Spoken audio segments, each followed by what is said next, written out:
நடிகை நயன்தாராவையும் இயக்குனர் விக்னேஷ் சிவனும் காதலித்து வந்த நிலையில் கடந்த 2022ஆம் ஆண்டு திருமணம் செய்து கொண்டனர். இந்த நட்சத்திர ஜோடியின் திருமணம் நெட்ஃபிளிக்ஸ் OTT தளத்தில் ஆவணப்படமாக வெளியாகும் என்று அப்போதே கூறப்பட்டது. ஆனால் திட்டமிட்டபடி நயன் விக்னேஷ் சிவன் திருமணத்தின் ஆவணப்படம் வெளியாகவில்லை. ஒரு வழியாக பல தடைகளை கடந்து வரும் 18ஆம் தேதி நெட்ஃபிளிக்ஸில் வெளியாக உள்ளது.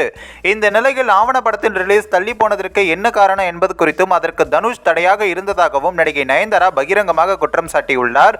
இது குறித்து தனுஷுக்கு நயன்தாரா எழுதியுள்ள கடிதத்தில் அடுக்கடுக்கான பல குற்றச்சாட்டுகளை முன்வைத்துள்ளார். சமீபத்தில் வெளியான ஆவணப்படம் ட்ரெய்லரில் இடம்பெற்ற 3 வினாடி காட்சிக்கு ரூபாய் 10 கோடி கேட்டு நோட்டீஸ் அனுப்பியிருப்பது மிகவும் வேதனைக்குரியது, மிகவும் வினோதமாக இருக்கிறது. அதுவும் தனிப்பட்ட முறையில் எடுக்கப்பட்டு ஏற்கனவே இணையத்தில் வெளியான காட்சிக்கு ரூபாய் 10 கோடி கேட்பது அதிர்ச்சி அளிக்கிறது. நீங்கள் தயாரிப்பாளர் தானே தவிர அரசன் அல்ல. சட்டப்பூர்வமான உங்கள் நடவடிக்கைகளை சட்டப்பூர்வமாக எதிர்கொள்ள தயாராக இருக்கிறோம் என்றும் குற்றம் சாட்டியுள்ளார்.